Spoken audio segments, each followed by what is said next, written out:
Hi, this is Seth Greene, author of The Ultimate Guide to Growing Your Business with a Podcast, turning warm, fuzzy feelings into cold, hard cash, and co-host of the Sharkpreneur podcast with Kevin Harrington from Shark Tank and founder and CEO of Market Domination LLC.com.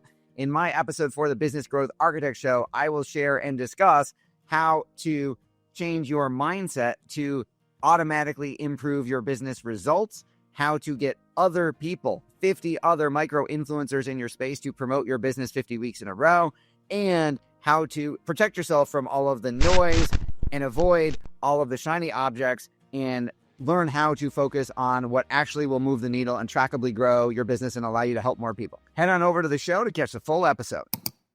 And hello, fabulous person. Beate Gillette here. I am the host of the Business Growth Architect Show, and I want to welcome you to today's episode where we discuss how to navigate strategy and spirituality to achieve time and financial freedom. Truly successful people have learned how to master both: a clear intention and a strategy to execute that in a spiritual practice that will help them to stay in alignment and on purpose. Please enjoy the show and listen to what our guest today has to say about this very topic. Welcome back, everyone. Beate Gillette here, the host of the Business Growth Architect Show. And today I'm with Seth Greene from Market Domination. And as well, the name suggests, Seth, you come here with big plans. Welcome to the show. Thank you so much. I'm a big fan. It is an honor to be here. Thank you so much. For somebody who's never heard about you, what do you do and what problem do you solve for your clients? We grow your business so you can run it. So business development, business growth would be the problem that we solve. And we get others to grow your business for you so you can focus on doing the actual work. That's amazing. I mean, who does not really want that? So one of the questions I want to really lead with here is, you make it sound so easy, right? Why do people not figure out how to grow their business? What is it that prohibits us as business owners to consistently grow our businesses? I think there's a lot of factors that go into that. I think the biggest ones are probably have to do with spiritual and mental and emotional mindset. I don't think this is going to be controversial or heresy from a marketing CEO, but it isn't about the latest whiz-bang technique or app or network to be on. I have found myself that the biggest growth that our business have come when I make an evolutionary leap as a person, as a father, as a husband, as a leader. When I work on myself and make myself a bigger container, for lack of a better term, my business grows to fill it. So I think people get hung up in the tactics of the latest, greatest marketing tech or whatever it might be, or the emotional blocks of why they can't do it. And honestly, that's the last place I've learned the hard way. That's the last place that needs to be focused on. When you work on yourself more, everything else magically works better. Well, you basically just explained the whole concept of our show. That's why I wanted you on the show, because it almost feels like there's a controversy. So as a marketer, how can you say something like this? Because last time I talked to any marketer, they went through Russell Brunson's funnel hacking academy, and they swear by it, and they might even been given an award for the best funnel hacker of the year and subscribe to all of that. And now you're telling me it may not really work for me. Why does this not work for everybody? Because Russell Brunson is a genius. I mean, I don't think there's anybody who disputes that. But what I do dispute is the number of people this actually works for. So full disclosure, Russell's a friend. He's been on my podcast twice. He and I spoke on stage together at events before he ever invented ClickFunnels. So we go back a long way. And he has made it easier for people to build a business that generates leads online than anyone pretty much in history, which is why he is as successful as he is. However, I don't think you're one funnel away. You don't want to just hack someone else's funnel, because could you clone the funnel and swap everything out with your stuff? Yes, but that's not going to instantly duplicate the results, right? If I go clone the Trey Llewellyn or whoever that I know did $10 million and I swap in my t-shirt and then go, how come I'm not making any money? Because what you can't see, behind the scenes is you can't see how Trey Llewellyn, in this example, drove traffic to his funnel. You can't see that he spent $5 million in an advertising budget to get $10 million in sales. You can't see what it cost him to deliver those $10 million in sales. You have no idea what he actually made on that. I met the other day a person who is one of the gurus of webinars and sells millions of dollars of courses in how to have a great webinar, which Russell also has a course on that. And when I was doing a consultation for their firm for marketing, I was like, well, this should be easy. Give me your webinar funnel and let us take a look at it and see how we can help. And they're like, well, we don't have one. I said, what do you mean you don't have one? You've made millions of dollars a year selling courses on why people should have a webinar funnel, and you don't have a converting webinar funnel that sells your real core service? No.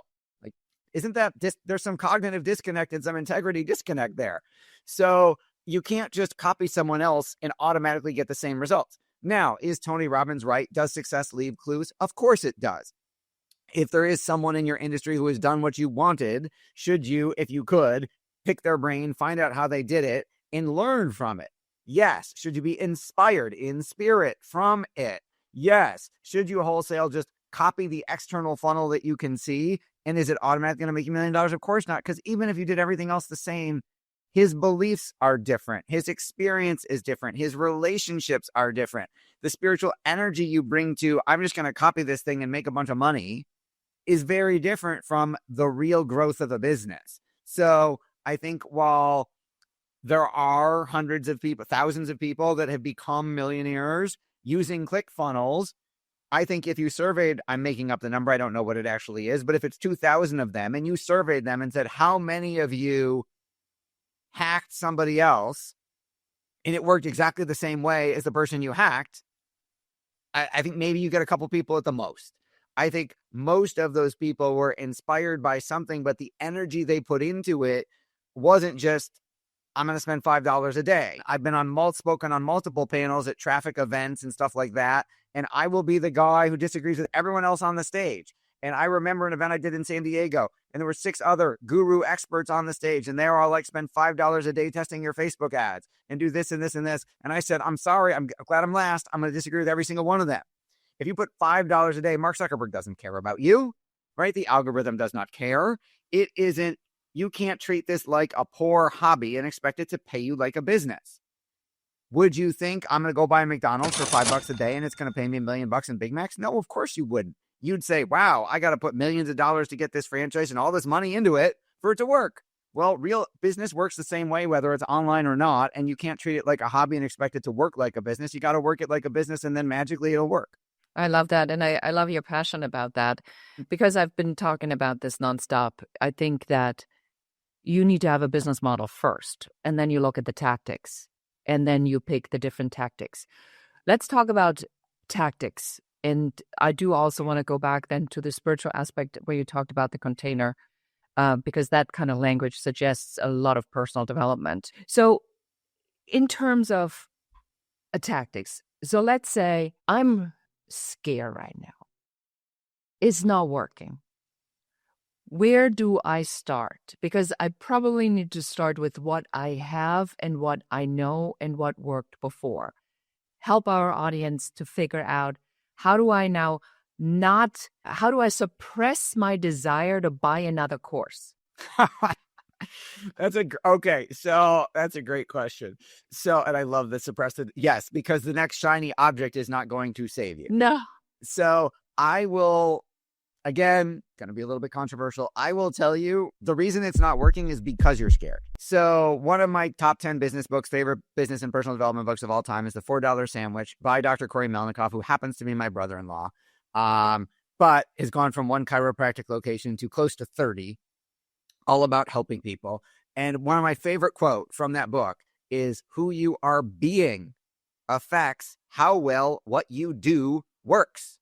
So if you are coming from a place of fear, of scarcity, of tariffs and taxes and Trump and whatever, and the economy, you're holding up a huge sign to the universe saying, give me more fear, give me more scarcity, give me more problems, right? My biggest thing every day is mindset, is what emotional state am I bringing to the table? And you have to find a way to get out of the fear, the scarcity mindset, because who's going to get attracted to you because of that? Other people like that, right? You have to be the charismatic leader or the inspirer. So for example, I work on this every day. As we record this was the first, my kids had been off on spring break for like 10 days. Today was the first day they went back.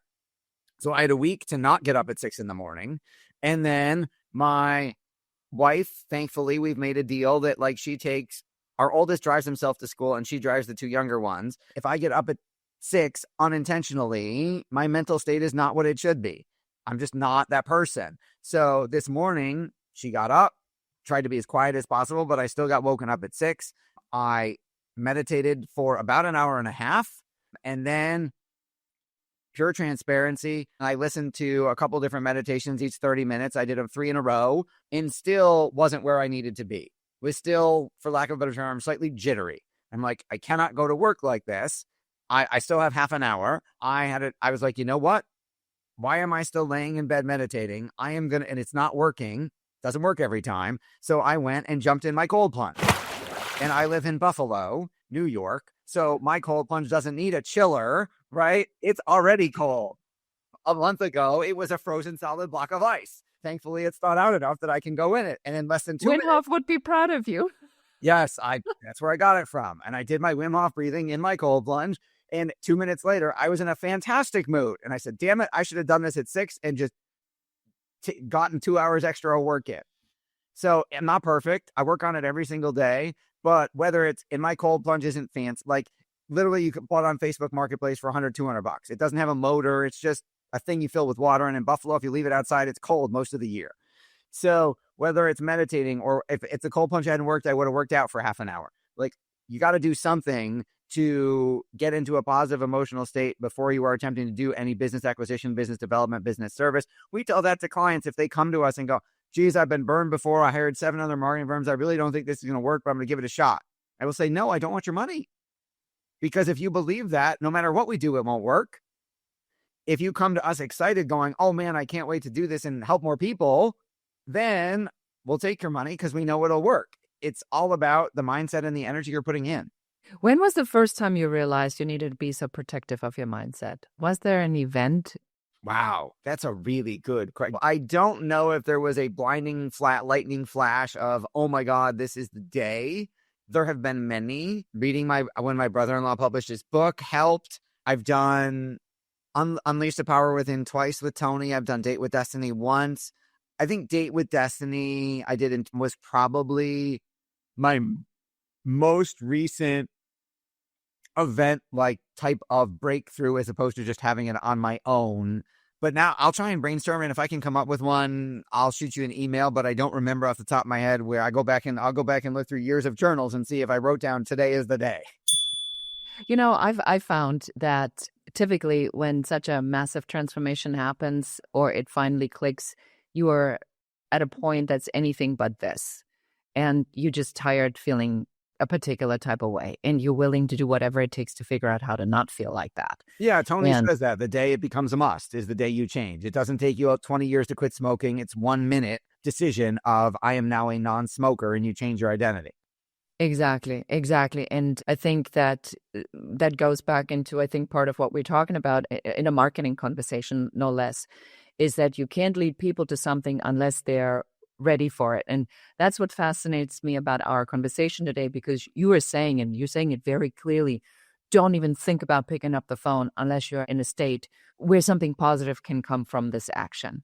So the first thing that I must do is so if I sit here and I say, oh, shoot, I haven't followed up on my LinkedIn, I haven't done my outreach, man, it's already 3:00. You said, just don't even bother. Yes, I would, if you have time. So this assumes a couple luxuries, right?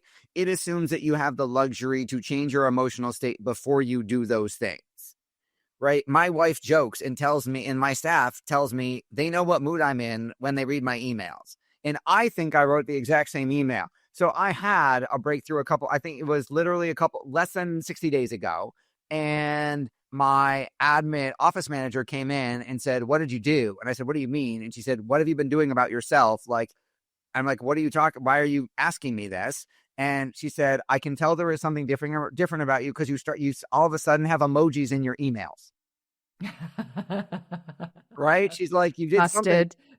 Busted. Your communication has improved. Okay. It is. I mean, you could change your emotional state. Like I wasted 90 minutes trying to grit through it, meditating this morning. Honestly, in the first 20, I should have said, screw this and go in the cold plunge or gone and worked out because it would have moved me faster. But I had a mental block this morning going, it's 6:30. I don't want to go in the cold. I don't want to go work out at 6:30. I should have just done it. I don't blame you for not wanting to go in a cold plunge in Buffalo at 6:30 in the morning. I mean, just from an empathetic. I appreciate. Well, I was like, no, I'm doing it. I'm done messing around, and I felt fantastic. I was like, I should have done this an hour and a half ago. Yeah, sometimes what helps me is to listen to a particular type of ceremonial music because it really takes me. I feel like it opens up all my channels, and I can really feel what it feels like to be connected to energy and to this sort of space, and then it helps me to receive the information that I need, and I can fill my body with the energy and the positivity and the belief, and then I can go back and do my phone calls. Fascinating. So, all right. So now we have covered that we actually need to start at the top, at the head, at the mindset, and get ourselves in a state where we can feel positivity, calm. Like, what is there a particular state you're trying to achieve? Like, what state is it? Is there any way we can describe it? Positive expectation, happy, excited, optimistic, confident. So I think I'm looking at my Date with Destiny poster, like for me personally, the most important emotional state to be in is a state of certainty of I'm excited. Whatever it is going to work. Do you use the more spiritual aspect of what is yours and it'll come naturally to you? Or are you with the expectation that this thing will happen? So I'll borrow a quote from someone else. I don't know who said it, but it's pray like everything depends on God, work like everything depends on you. Okay. So I'm all for, I've got the affirmations and the incantations and the prayers writing on them, and I've got all that. And I know that I can't just sit cross-legged, meditate and go, I want a Ferrari. I have a Ferrari, right? I got to go work my whatever off to actually make the money to pay for said Ferrari. It's not showing up in my driveway unless I can write the check. Okay. So there's a practicality to it, which I really appreciate about you because you seemingly combine the woo-woo, as many people call it, with the practical, which is why I created this show, because I wanted to show that successful people utilize these principles. It's because they're not woo-woo, they're scientific. They're proven to work. It's it's the way we control our thinking. It's what we allow to bring into our lives. But you still have to take the actions because it's not going to be popping in your lap. So now I want to go back to marketing. You are talking about traditional transactional marketing methods, and then you talk about the better method, which is the one that you developed. Do you want to help us understand the difference? Sure. So I think that what's, forgive the term, perceived as sexy is the shiny new object, the new course, the new social network. Oh, I got to be on TikTok. Oh, I got to have a membership site on school, whatever that thing is. And crypto. Oh, instantly 75 days later, everyone's got a crypto course, right? And we're all going to make $1 million with some algorithm trading crypto. And instantly there's crypto gurus. And I think that you can't do tactics unless you have the right strategy, and you got to have the right mindset that fuels that. So one of the strategies that we are most known for, which is I think where you're headed, is our concept of growing your business by yourself can be challenging. Get other people to do it for you. Whoever your ideal customer, client, patient, prospect is, someone else, and probably a lot of someone's in your market, whether it's local, national, or regional, has your customers as their customers, and they don't compete with you. They are your co-opetition, not your competition. And we created a 5-step framework process for getting 50 of those cooperators, forgive the made-up word, 50 of those people to promote your business to their audience 50 weeks in a row, and thus give you most of the business growth that you're going to need without probably spending $1 on ads or shiny objects. It sounds absolutely amazing. It's sort of a referral on steroids. Absolutely. We figured, yes, I, out of desperation myself years ago, worked with Dan Kennedy and Chet Holmes to figure out a way to put word of mouth on steroids intentionally. Because if you ask most businesses, where do you get most of your business? A lot of it is word of mouth and referrals. And then if I ask the question, okay, your spouse needs life-saving surgery tomorrow, health insurance won't cover it, it's going to cost you an extra $1 million, and you need it in 24 hours. Can you go triple the number of organic referrals you get in 24 hours to make that happen? And everyone says, of course not. I said, what if there was a way to actually scale word of mouth? Well, now we need to know what the system is. Yes. So now my fingernails are hanging on the cliff in anticipation. Thank you for that visual. So I call it the Dream 50 process, DREAM, every letter. It's an acronym. D stands for define, and I'm going to do a 2-minute version of it here. I wrote an entire book on it. We've got an hour-long webinar on it, all of which we're happy to make available to your listeners and viewers. But we got to define who is our ideal client, who else serves them, and where do those micro influencers, or if we're national, maybe they're real bigger influencers, where do they hang out? So that's a define step. Then you've got to reach out to those people, right? And that could be email, could be phone, could be snail mail, could be social media, depending on what contact information you have. Then the biggest the E step is for engage. How do I get that person to say yes? Because I'm not coming out of nowhere and saying, hi, B, you don't know me, but promote me to your audience, right? That's spammy. But if I said, hey, I'd like to have feature you on my podcast and promote it to all of my listeners and all of my email lists and all my social media followings, you say, awesome, I would love to do that. So my first step, really, the first visible step, is getting you to be on my podcast. So now, listeners, viewers of the show, congratulations, you're all now podcasters if you weren't before. I want you to have a podcast because it is the greatest networking tool ever invented, in my humble opinion, and it is a great way to build a relationship, because what better way? Everybody's favorite radio station is WIIFM. What's in it for me? Everyone's favorite topic to talk about is themselves. So if I have you on my podcast and let you talk about yourself for 30 minutes, you will fall in love with me. Not literally, but you will love the process. I did this for 3 hours as an experiment with someone sitting next to me on a plane. And at the end, they said, you're the best conversationalist I've ever talked to. And I said, really? Because I asked you like 4 questions and you talked for 3 hours. So apparently they thought I was the most interesting person. They said, you're the most interesting person. I said, you don't know a damn thing about me. You didn't ask me any questions. You talked, but you think I'm interesting because I was interested. So be interested in someone. Interview that ideal influencer for half an hour. Then you're going to create social media content and all that other stuff. You're going to take your 10 to 12 best interviews and put them in a book, publish a book, and get them to promote the book because they're in it. And I got an Amazon best-selling book on the topic. Then I've got to turn them into a real relationship, because right now all you did was promote that you were on my show. So there's a separate 5-step process to get someone to go from thank you for having me as a guest on your show to I'm going to tell my whole world they should go directly buy your stuff. I'm going to tell them to go to your webinar. I'm going to tell them to take advantage of your offer, whatever that thing might be. And then once they're doing that, and I basically turn them into an affiliate or a joint venture partner or referral partner, whatever word you want to use, they're driving traffic to me. They're people that they've endorsed saying, hey, go check Seth out, right? Then I've got to have a way to capture those leads, connect with hopefully, an irresistible offer. I've got to connect with them and deliver what I promised. And then I've got to convert them into someone who ultimately, if they're the right fit, is giving us actual money. So that's the fastest lightning round version I've ever done of what is normally a 60-minute to 3-day workshop.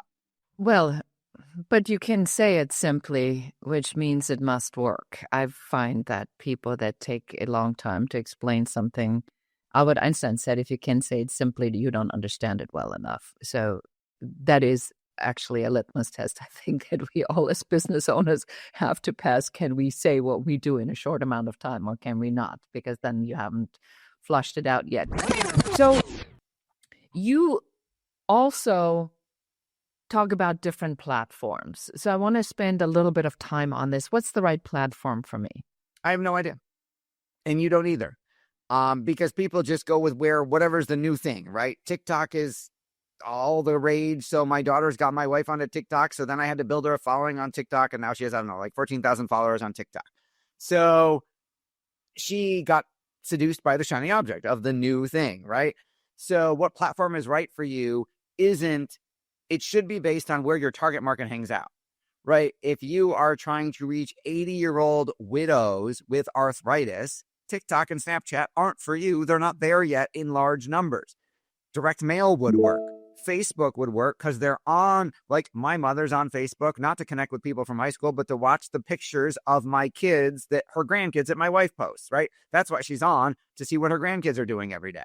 So I think you got to think backwards, and you got to start at the beginning and go, who is my target market? Where do they spend their time? That's what platform you should be on. And that changes. Yeah, it does.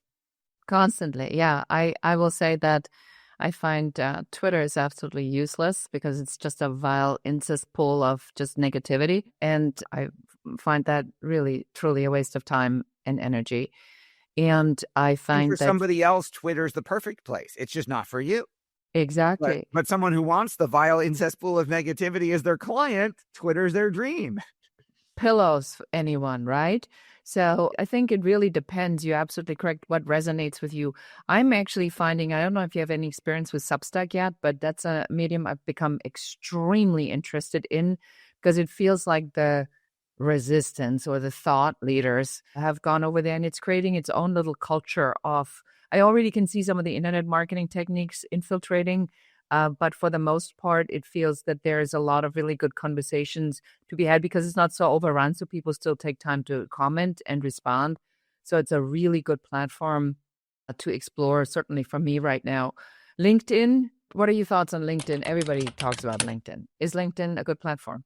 Depends on if your target market is there. So I love LinkedIn. All of my target market, all of my business to business target markets are there. I use it every single day. We developed our own LinkedIn software because none of the programs in the marketplace, all of the dozens of automation programs I tried would do what I wanted. So we built our own that works better because it's got human oversight. It's not just AI gone crazy. So for me, for our B2B clients, love LinkedIn, generate qualified, interested leads every single day.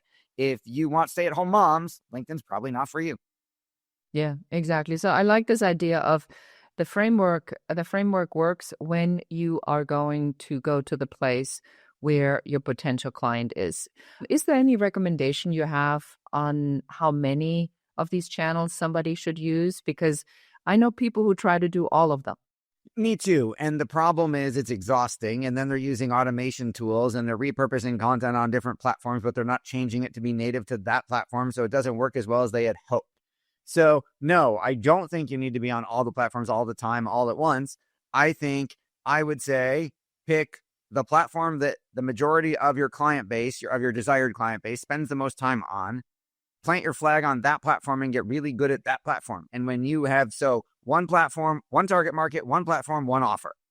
And then when you've mined all of the gold in that platform, or you've mined so much you can afford to diversify and pay someone to help you go on another platform, then add another platform. But these people just starting out and we're going, I got to be on 17 different networks. You don't really. And you would, instead of going wide and narrow, I'd rather you go shallow. I'd rather you go deep as opposed to trying to do a little bit on everything. I'd pick the one that's most likely going to be successful for you and go deep on that one. Narrow and deep. I love it. And as we're closing out, I want to ask you, you talk about initial outreach is good online, but then you have to take it offline. So to me, the one platform that's never going to go away and delivers like nothing else is honestly direct mail. Because think about, even if you had a fabulous relationship with your email list and half of them open every email you send, that still means half aren't seeing anything. And when was the last time you said, oh my God, this email is amazing, I'm going to save it forever? Probably never. So direct mail, there's no spam rules. I can get straight to you, avoid any gatekeepers, and it's got perceived value, and I can show up like nobody else. Like I can show up, I can send lumpy direct mail. If my prospect's worth enough, I could spend hundreds of dollars to get one package in front of them and get a really incredibly high response rate that I'll never get in terms of just email. Everyone just defaults to email because it's cheap to send and it's scalable. Well, I'd rather get, instead of a spray and pray approach, I'd rather, forgive the military term, I'd rather have a laser guided sniper rifle and actually hit my target. That is so Dan Kennedy, the lumpy mail. Yeah. Grew up with Dan. He's where I learned it started. We still send millions of pieces of direct mail to this day because it works better than almost anything else. So That's I'm happy to amazing. generate the lead online, but if I can get our clients to add offline follow-up, their conversion rates will get much higher. That's unbelievable. All right. As we're closing this, is there anything that you want to add that I should have asked you where you go? We need to cover this one thing before I think let you everybody did go. a fantastic job. Am I allowed to give your listeners someplace to go to learn more? Well, if we don't add another piece of wisdom, we're going to tell them where to get the wisdom. So go ahead. Yes. So my 9th Amazon bestselling book is The Ultimate Guide to Growing Your Business with a Podcast, How to Turn Warm, Fuzzy Feelings into Cold, Hard Cash. And it's a deep dive on some of the things we've been talking about today. You can get special for our podcast listeners here today. You can get 30% off the Amazon price if you go to ultimatepodcastbook.com. Okay. Excellent. Wonderful. So one call to action, keep it simple, no confusion. It's been really fabulous. I do this a lot. This is definitely one of my favorites because I feel like you let me ask you questions and you answered honestly and enthusiastically, and you really combine both. Like, I believe what you tell me, and that's the most important thing that I want to bring to my audience is it real? Do we believe what he's bringing to our audience? And you certainly fulfilled that. So for that, I'm very grateful to you. So thank you for coming on the show. My pleasure. It's been an amazing interview. I've done thousands, and I'm really, really pleased. You're doing a great job. Thank you so much. And that is it for us for today. Thank you so much for listening to or watching this episode of the Business Growth Architect Show.